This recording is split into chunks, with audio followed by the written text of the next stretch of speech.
को लेकर चर्चा करेंगे। हमारे साथ कई खास मेहमान जुड़ गए हैं, उनका तारुफ आपसे करा देते हैं। हमारे साथ अनुज अग्रवाल जी जुड़ गए हैं, सीनियर जर्नलिस्ट हैं। इसके साथ हमारे साथ निरंजन पोडार जी भी जुड़ गए हैं, पॉलिटिकल एनालिस्ट हैं। निरंजन जी, आपसे जानना चाहेंगे कितनी कांटे की टक्कर इस वक्त बीजेपी और कांग्रेस में नजर आ रही है? हालांकि दोनों की तरफ से जमकर कैंपेनिंग की गई है। देखिए शहबाज, जिस तरीके से कर्नाटक चुनाव को अगर हम देखें तो सबसे पहले तो कर्नाटक चुनाव इसलिए ज्यादा महत्वपूर्ण बन जाता है क्योंकि अब पूरा का पूरा देश 2024 की चुनावी रणभेरी के बिल्कुल एकदम आप ये समझ लीजिए दहलीज पे खड़ा है। और यहां से जो भी पार्टी चुनाव जीतेगी 2024 के अंदर उसका एक मोमेंटम जो है ना वहां से लेकर के चलेगी, तो इसलिए ये महत्वपूर्ण हो जाता है। और अगर हम कर्नाटक चुनाव की बात करें तो जिस तरीके से भारतीय जनता पार्टी ने जो कांग्रेस और जेडीएस की जो संयुक्त सरकार थी, मिली जुली सरकार थी, उसके बाद में भारतीय जनता पार्टी ने यहां से चार्ज लिया और भारतीय जनता पार्टी कर्नाटक के अंदर चाहे जितने मर्जी जो बात करें, लेकिन एक चीज आपको मैं बता दूं, वहां आज भी इनके जो नेता हैं भारतीय जनता पार्टी के जो पिलर हैं वो येदुरप्पा ही माने जाएंगे। और जिस तरीके से इन्होंने राजनीति में येदुरप्पा को थोड़ा सा पीछे किया और ये जो वहां की जो अपनी एक आपस में गुटबाजी हुई, फिर इनके ऊपर आरोप लगे, 40% वाला मामला आया कि भाई 40% कमीशन की सरकार, इस तरीके से जाकर के और भारतीय जनता पार्टी का पलड़ा एक बार तो बहुत कमजोर नजर आ रहा था, अगर मैं बात करूं आज के 2 महीने 3 महीने पहले की। लेकिन सबसे बड़ी समस्या क्या है, कांग्रेस के साथ वहां कांग्रेस अपनी गुटबाजी से कहीं पे भी पार नहीं पा रही। हम बात करें कर्नाटक की तो कर्नाटक के अंदर भी आपने देखा होगा जो प्रदेश अध्यक्ष हैं डीके शिव कुमार और सिद्धारमैया, उनके बीच में जिस तरीके से खेमेबंदी हो रखी है। और आज भी लोग ये कहते हैं कि अगर मान लीजिए कांग्रेस कर्नाटक में चुनाव जीत भी जाती है तो भी खुदा ना खास्ता कभी ये ना हो कि ये चुनाव जीतने के बाद में चुनाव हार जाए आपसी इनकी गुटबंदी के अंदर या आपसी इनके अंदर रस्साकसी के अंदर। क्योंकि आज भी ये संदेह जताया जाता है कि अगर कर्नाटक के अंदर कांग्रेस की सरकार बनने की स्थिति आती है तो केंद्र के द्वारा सिद्धारमैया को बनाया जाएगा, जबकि वहां कर्नाटक के अंदर जो स्वीकारोक्ति है वो डीके शिव कुमार की है और उन्होंने काफी मेहनत भी करी है और कांग्रेस को वहां खड़ा भी किया है। लेकिन जिस तरीके से अब कांग्रेस ने वहां पे अपना चुनाव प्रचार किया और अभी जैसे मेरे पूर्व वक्ता सीनियर जर्नलिस्ट बता रहे थे जी, निश्चित रूप से कांग्रेस ने चुनाव में कुछ गलतियां जरूर करी है, लेकिन आज भी भारतीय जनता पार्टी के लिए वहां पे चुनाव बहुत आसान मत मान के चलिए।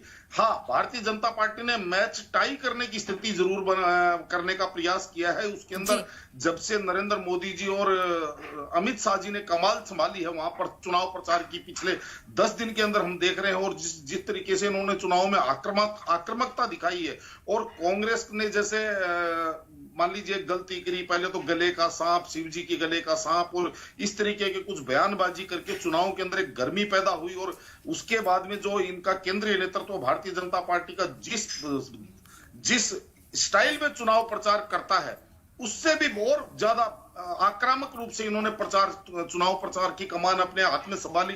और आप देख करके, मैं तो देख करके बड़ा आश्चर्यचकित था, प्रधानमंत्री जी 22-22, 23-23 किलोमीटर का लगातार रोड शो कर रहे हैं और इतना परिश्रम और इतना पसीना देख करके लगता है कि हाँ, वास्तव में कहीं ना कहीं चुनाव आकर के बहुत रोमांचक स्थिति में आ गया है। और मुझे ऐसा लग रहा है कि अब ये जो चुनाव है यहाँ पे चौंकाने वाले परिणाम मुझे नजर नहीं आ रहे। अब मुझे ऐसा लग रहा है कि यहाँ पे जो भी परिणाम होंगे वो शायद ऐसा हो कि भाई जेडीएस इसके अंदर एक बहुत अहम भूमिका में आ जाए, तो मेरा तो ये अनुमान लग रहा है। हाँ बिल्कुल। निरंजन जी, जिस तरह से देखा जाए लिंगायत और वोकालिंगा कम्युनिटी से सभी पार्टियों ने बराबर के टिकट दिए हैं, ज्यादा से ज्यादा टिकट देने की कोशिश की गई है, तो क्या आपको लगता है कि इससे नतीजों पर फर्क पड़ेगा? क्या वोटर बढ़ता हुआ नजर आएगा? देखिए शहबाजी, मैं 2-3 चीजों के ऊपर आपका और ध्यान आकृष्ट करना चाहता हूं, थोड़ा सा समय दीजिए। देखिए, जैसे हमारे यहाँ चर्चा होती है कि भाई मुद्दों से हट करके और पोलराइजेशन पे चला जाता है चुनाव, उसके बाद में इस तरीके से चुनाव जनता के मुद्दों की बात नहीं होती। इसमें समस्या कहाँ आती है शहबाजी? आप एक चीज को समझिए कि जो आज भारतीय जनता पार्टी को छोड़ करके जो विपक्ष है वो कदाचित वो उससे पहले 1 बार 2 बार 3 बार किसी भी राज्य की बात कर रहा हूं वहां पे वो सरकार बना चुका होता है। और सरकार बनाने के बाद में उन्होंने क्या परफॉर्मेंस दी, क्या उन्होंने वहां पे जनता को क्या करके दिखाया, वो सारी चीजें उनके बैक रिकॉर्ड में होती है।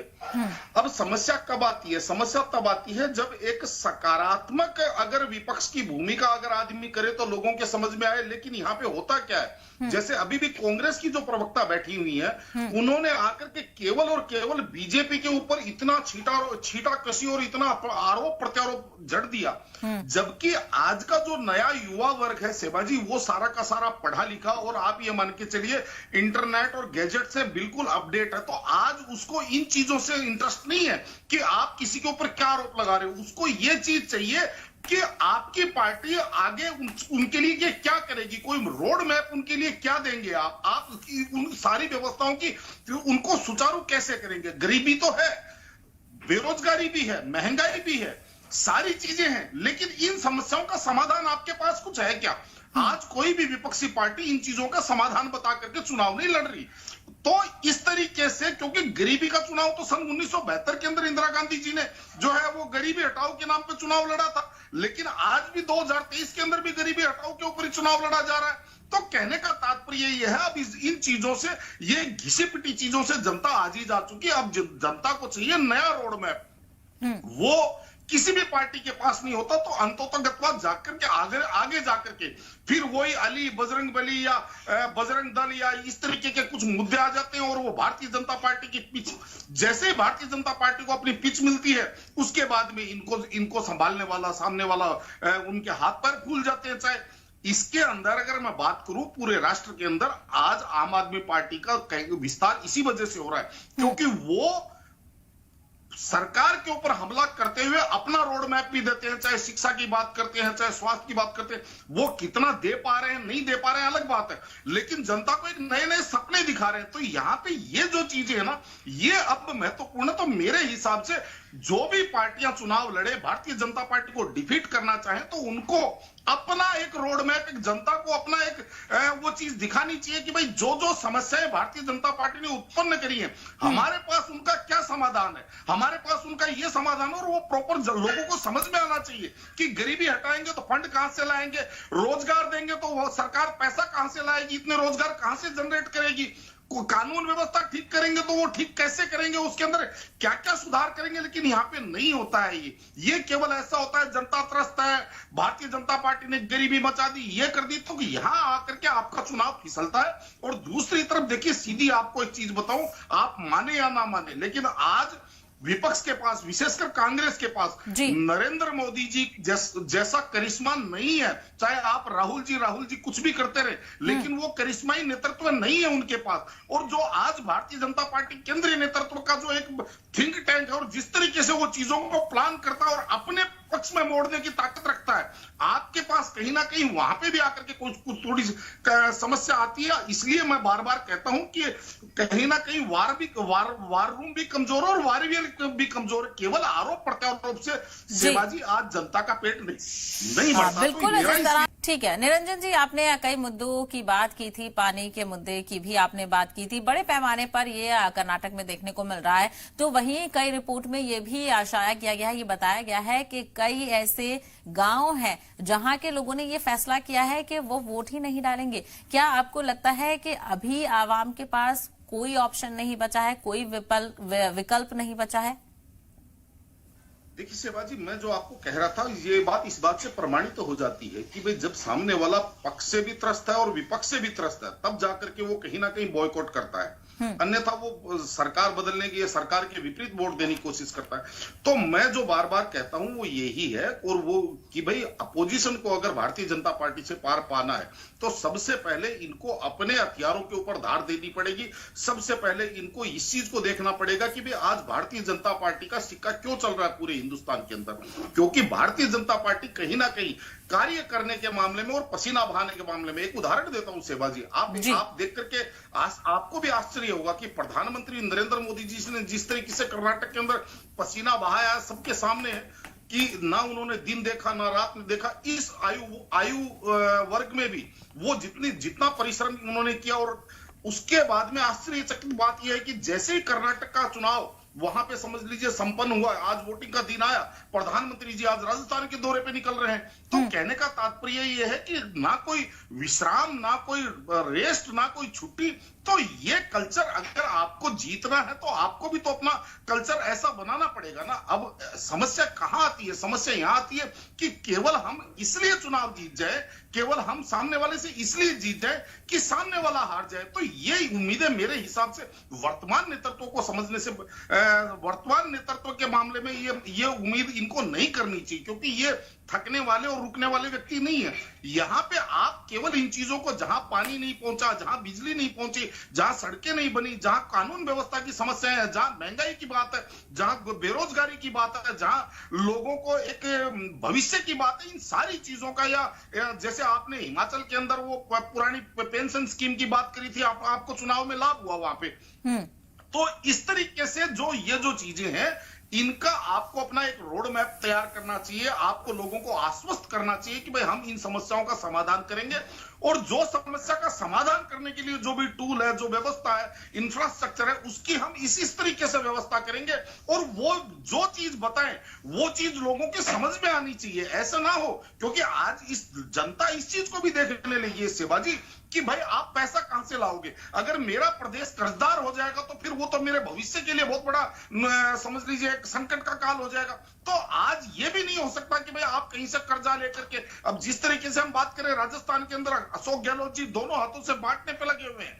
ये चीज निश्चित रूप से उन्होंने जिस तरीके से पिछले 6-8 महीनों में जो योजनाएं राजस्थान के अंदर लागू की है, लेकिन जनता इस चीज के लिए भी परेशान है। जब हम आपस में बात करते हो तो वो ये कहते हैं ये बांट तो रहे हैं, लेकिन ये लाएंगे कहां से। आज राजस्थान 4 लाख करोड़ का कर्जदार है, और ये तो और 4 लाख करोड़ का कर्जदार हो जाएगा। ये तो फिर हमारे बच्चों के भविष्य की, तो ये सारी चीजें आज जनता समझने लग गई है।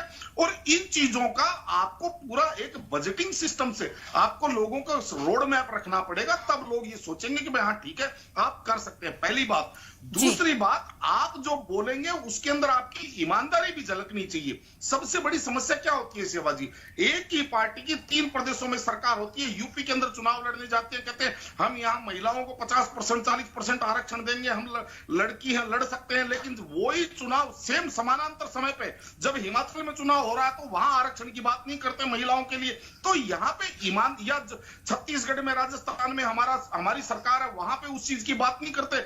जो हम चुनावी राज्य के अंदर घोषणा करते हैं उसकी वो दूसरे राज्य, जो हमारे शासित राज्य, वहां पे वो नियम लागू नहीं होता। जनता समझती है कि यहाँ ईमानदारी नहीं है। वो चीज आप पहले वहां करके आइए, उसके बाद में यहाँ लोगों के सामने उस मॉडल को प्रस्तुत कीजिए। जैसे अरविंद केजरीवाल, मैं बार बार आपको कह रहा हूं कि दिल्ली में जिस तरीके से उन्होंने पानी, बिजली, ये सब फ्री वाला मामला चलाया, बसों के अंदर महिलाओं को फ्री टिकट वाला मामला चलाया, उसके बाद में जब वो गुजरात जाते हैं या वो जहां भी चुनाव लड़ने जाते हैं, वहां वो अपना दिल्ली वाला मॉडल लोगों को देते हैं। लोगों को लगता है कि हाँ इन्होंने दिल्ली में किया। बिल्कुल निरंजन जी, लेकिन जाती है निरंजन जी, आपसे आखिरी रिएक्शन लेना चाहूंगी। हालांकि 2018 में भाजपा को बहुमत नहीं मिल पाया था, लेकिन फिर भी उसने सरकार बनाई थी। तो कहीं ना कहीं स्ट्रैटेजिकली भी काफी कुछ चीजें देखने को मिलती हैं, और कई रियासतों में इस तरह से देखने को मिला। तो इस चीज ने भी चुनावों को बहुत तब्दील किया है। ये पूरा खेल जो हॉर्स ट्रेडिंग जिसको कहा जाता है, या फिर कई तरह के इल्जाम लगाए जाते हैं,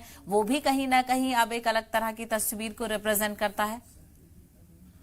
देखिए शिवाजी, ये जो हॉर्स ट्रेडिंग की हम बात करें तो ये आज का मैटर नहीं है। ये तो आप देखेंगे तो अगर सन 1991-92 से जेएमएम कांड भी आपके सामने होगा। नरसिम्हा राव जी की जो सरकार थी वो किस तरीके से किन चीजों के ऊपर बनी थी वो भी सबने देखा होगा। तो ये तो आज का नियम नहीं है। ये तो भारतीय राजनीति के जो कानून है, उनके जो छिद्र हैं, ये उनका एक, आप ये मान के चलिए, ये उन छिद्रों का एक लोगों के पास, राजनीतिक लोगों के पास उसका एक अपने लिए एक मुफीद चीज होती है वो।